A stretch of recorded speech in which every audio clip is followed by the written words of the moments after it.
Hey, I'm Becca with The Happy Ever Crafter, and in this video, I'm gonna walk you step by step through how I create these hand-lettered, hand-painted rainbow banner envelopes.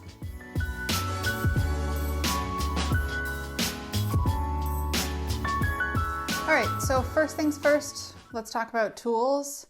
Obviously, you're going to need an envelope. This is actually a watercolor envelope.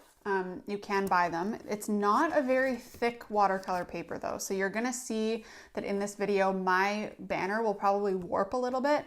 And I recommend that either you find a really nice, high quality, thicker watercolor envelope, like 140-pound watercolor cold pressed paper, or you do this on normal watercolor paper and then you fold it into an envelope yourself. I'm just doing it on this because it's going to be quicker for the video, but I promise if you get a better watercolor paper, yours won't warp as much as mine will. I already know it's going to. Then I have micron pens. I've got a 01 and a 05. These are ink. These are archival ink that is not going to run if I put paint on it or water. So it doesn't have to be micron, but it has to be something that's not going to run if you put watercolor over top of it. I have a pencil, ruler, and then I have Ecoline liquid watercolors. So you can use normal watercolor if you want to. I just find these are way easier for this project because they're already in the colors I want. I don't have to mix them. I don't have to use a palette. I'm just gonna dip my brush right into these. So Ecoline is literally just watercolor, but it's liquid. These are wonderful. I would definitely, I would say it's worth the money to invest in a set if you're going to do this kind of project. They're lots of fun. So I have all the colors of the rainbow: red, orange, yellow, green, blue, violet. And that's the order I'm going to do them in. So you want all of these colors, or if you don't want to do a rainbow version, just whatever colors you want. Then of course I have a jar of water and I have some paper towel, but that's it for supplies. Okay, the first thing I'm gonna do is, because like I said, this is a flimsy watercolor paper, I'm gonna tape mine down. You don't have to do this, but I find it helps with warping. So I'm just gonna tape it down really quickly here. All right, so that tape job should help with the warping of my envelope, but like I said, the only way to really avoid it is to have a really nice high quality paper. So just expect it if you're using a lower quality like I am. And then I'm going to grab my pencil and my ruler. And the first thing I'm gonna do is sort of map out like the size that I'm gonna want my banner to be. So you'll notice that I'm doing my project vertically. I know envelopes normally are addressed the other way, but I'm gonna do it this way. So the first thing I need to think about is that I'm gonna need a stamp. So I need to make a little bit of room up here, make sure I don't go too far into the space for the stamp. I can erase that later. And then I'm going to sort of draw a rectangle for the area that I want my banner to be. So I'm going to just go like a little bit inside my tape lines here, and I'm going to draw just a really light rectangle. Okay. As I'm doing this, I want to be really clear that I have a bunch of videos about how to properly draw banners. I'm not going to walk you through every step of this one because I have those videos. So if you need to pause this and go watch those, there's even worksheets you can use. So go check that out before you come back. But if you know how to draw a banner, that's all we're doing here. So I'm just going to use my pencil and jump in and draw my banner the shape that I wanted on here with the pencil until I'm super happy with it. Basically, I'm just going to be using the number of lines for my banner is going to be how many lines I need for my address. So in Canada or the US, that's 4. It might be different in your country, or you might want to add something extra. So do as many lines on your banner as you need for your address.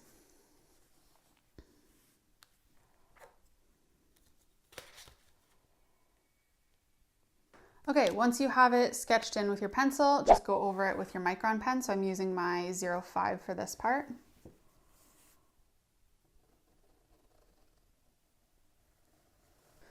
Okay, once it's drawn on, I'm gonna just erase my pencil lines and also my stamp spacing. I know I have enough room there, so I don't need the guideline for it.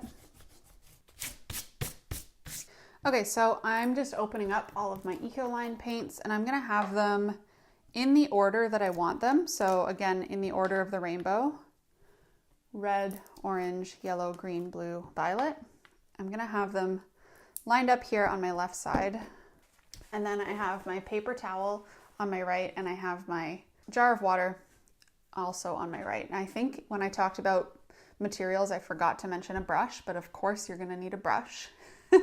And we're basically just gonna jump in and start blending these watercolors together to create the look of a rainbow moving in a downwards direction. So I'm gonna start at the top with my red, and I'm just gonna dip my brush right into the red paint. I know you can't see this on the screen, but you'll see it in a second on the paper. So it's really saturated red right now in my paintbrush, and I'm gonna paint the top of the banner.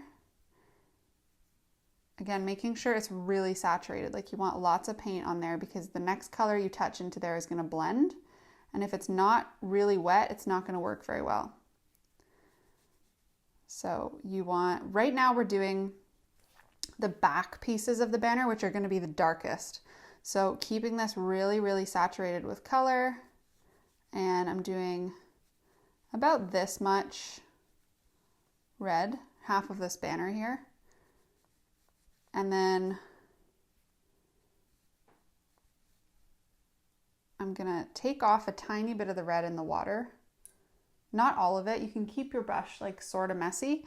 And then I'm dipping into my orange, and I'm gonna touch it against the red here, and it's gonna naturally bleed together.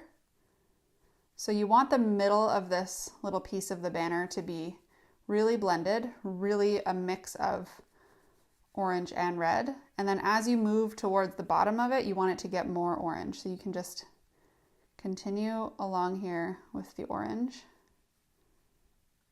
trying not to blend it as much with the red as you move down to the bottom. Just making sure that this middle part looks really nicely blended. You don't want it to be like a solid line of red and then a solid line of orange. You want them to be nice and blended. So you can see how that's happening here. Then I'm going to clean off my brush because I've got a mix of orange and red. And for this part, I just want to start with orange. So I'm going to take the orange again, and I'm going to start in this underside of the banner here with a pretty pigmented orange. And just a little bit on this side too. So we're imagining that this is all red and then it's orange behind this piece. So this would all be orange, and it's just starting to come out underneath this piece of the banner here. So making sure that this orange is really nice and wet.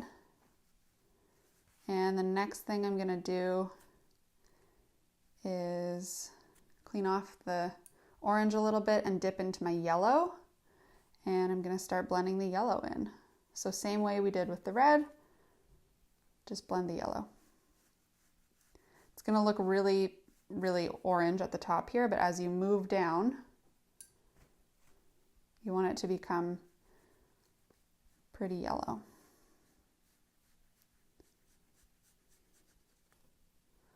So just adding more and more yellow here until you're happy with that blend. I'm actually going to add a little bit more orange here at the top. I feel like this is very yellow heavy and I want it to be a bit more orange. So while it's wet, just keep adding until you're happy with the way it looks. All right, so we've got red to orange, orange to yellow. Now we're going to go yellow to green. So I'm going to dip my yellow in again and add a little bit of yellow here at the top. Clean it off and then add my green. You can just touch that green into the yellow and you'll see it start to blend.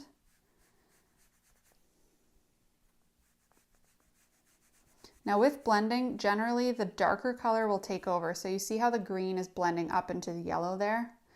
So I'm gonna add my green, and then I'll probably have to go in and add a little bit more yellow so the green doesn't fully take over. Yeah, so this is looking very, very green. I'm gonna clean off my brush and make sure there's no green on it, and then I'm gonna dip back into my yellow and add some more yellow at the top and just keep working it until you're happy with the way it looks. Now, if like mine, your green has almost fully taken over, you can also take your paper towel, your dry paper towel, and blot it a little bit in the spots that you want to add more yellow. Just take off a little bit of the green pigment. And that looks pretty good to me. So I'm going to move on now, and I'm going to do green to blue. So adding a little layer of green here.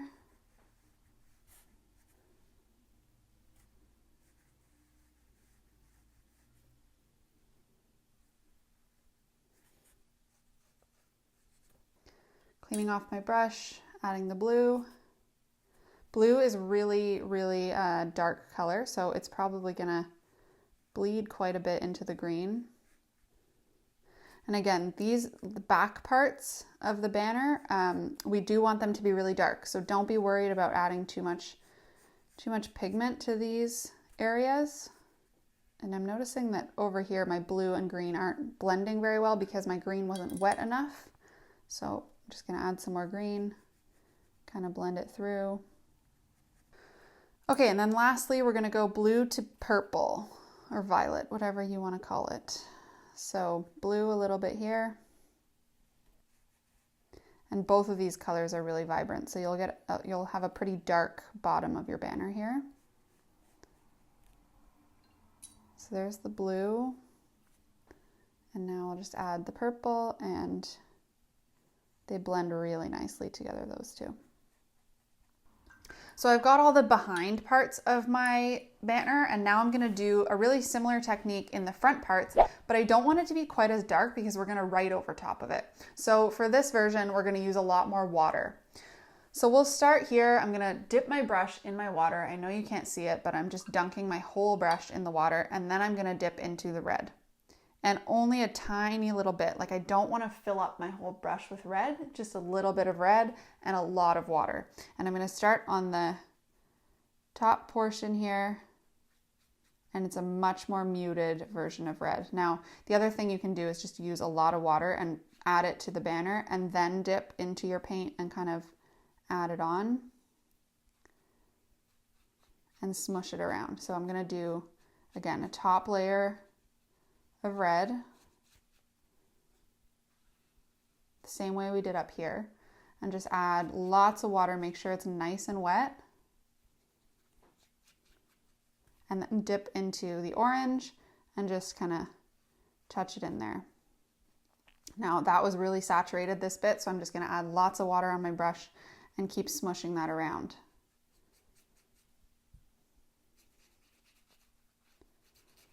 And this is why, again, it works best if you have a really high quality watercolor paper, because mine is really starting to warp now with all of this water I'm adding.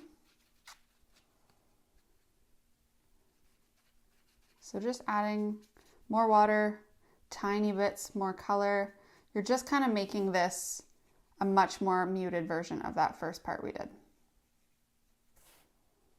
And mine is totally bleeding over the edges because, again, this is not great quality paper.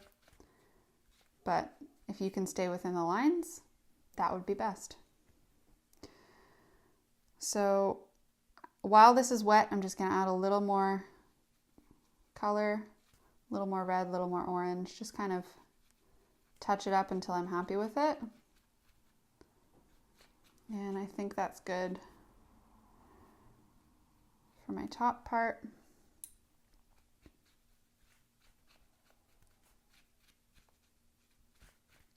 You basically want to be able to tell that there's color there, but you don't want it to be too dark and it's going to distract from your writing. Okay, so that first row is better. And now we're going to do the exact same thing for the next three. So I'm just going to hyperlapse this because it's going to be pretty long and you don't want to be here all day. But you know what to do by this point. The other thing I'll say as you're working through this is if you end up with a little bit too much pigment at any point, so let's say I accidentally added a little too much orange up here and it's a little overwhelming. While it's wet, just take your dry paper towel and dab it. Take a little bit of it off and then add just water to your brush and smush it around while it's still wet. The key is to do this pretty quickly so that it doesn't have time to make any weird marks. All right, so now while those front pieces are drying, I'm gonna look back at my first pieces and see what I wanna touch up, because you'll see that sometimes when the water bleeds, it creates these weird little patterns. So I'm just gonna do another layer and make that back part even darker. So I'm going to go back to all of them. I like the way the red is here, but I'm just going to add some orange over top of this section. Kind of cover it up a little bit. Just darkening, really. You're just adding more and more paint to this, and like I've said a couple times now, the better quality paper you have, the better this is going to work out. Mine is not, it's not ideal, but you get the idea. So that first part is touched up. Now I'm going to add some more orange to this second part. Just really adding more depth, making it look more 3D, make it pop a little bit more. And again, as always, the key is working quickly here while things are still wet. Okay, I'm gonna leave it at that for the painting, and I'm gonna let it dry. Let it dry until it's really dry, and then we're gonna come back and write on it. All right, this is pretty much dry now. So I'm going to put on the final touches and obviously put the address on it. So what I'm using for this is a pencil, just any pencil. We're just gonna do a rough copy because otherwise you're gonna be mad if you screw up with your pen. And obviously you're gonna need your micron pen. I'm using the size 01 for my address. But before we do that, I wanna take my size 05 and just go over the border one more time since it sort of got lost when I did all of the paint. So I'm just gonna take a second to do that.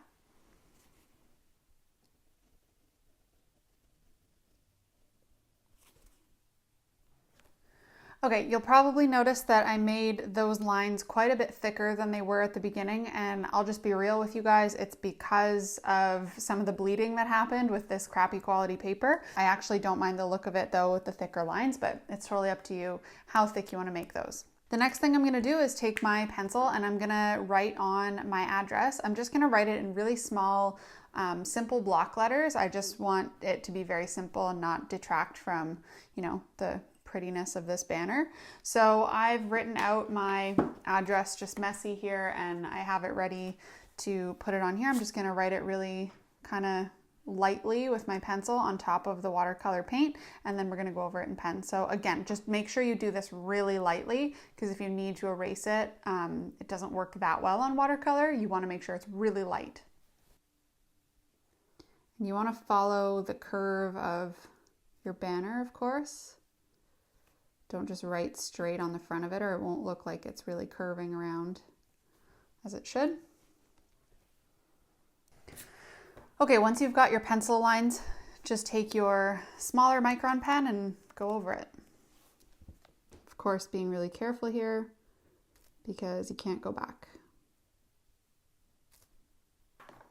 And then the last thing I'm gonna do is with that same pen, I'm gonna do these little lines that are gonna just add a little bit of pop. So basically all I'm doing is I'm going on the top and the bottom edge of each front banner, and I'm doing these tiny little lines, and you want them all to be the same size, and you just want them to follow the edge of the banner.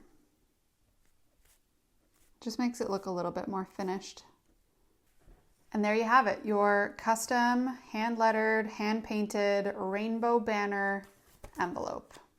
So I'm not super happy with the way that mine turned out today, just because, again, I used some pretty flimsy watercolor paper, but I wanted to show you an example of one that I had done a little while ago that was on a better watercolor card, and you can see that there's a lot less bleeding. The colors blend a little bit nicer. So if you have higher quality watercolor paper, definitely use it for this. But yeah, you can do multiple different styles of banner and use that same technique, and everything looks really cute and pretty and really pops off the page. Now, I get asked all the time if this will have any problems with the post office, if this will actually get shipped properly, or if there's any chance that because it's so fancy, they won't ship it. I have never had an issue as long as you have enough postage on it. But if in doubt, go to the post office and talk to the person who's working there and ask them and make sure that they put the correct postage on it, or if it needs any fancy stickers, if it needs any special amounts of postage, they'll tell you and you can make sure. But generally speaking, I've never had an issue and I'm not too worried for you. So I hope you enjoyed that video. I would love to see your creations if you try it out. You can tag me on Instagram at @thehappyevercrafter. I would love to hear any of your comments down below. Make sure you're subscribed because I put out 2 new videos every single week. And for now, I'm gonna link you to another envelope addressing video that has a template in it that I think you might want, and I'll see you over there.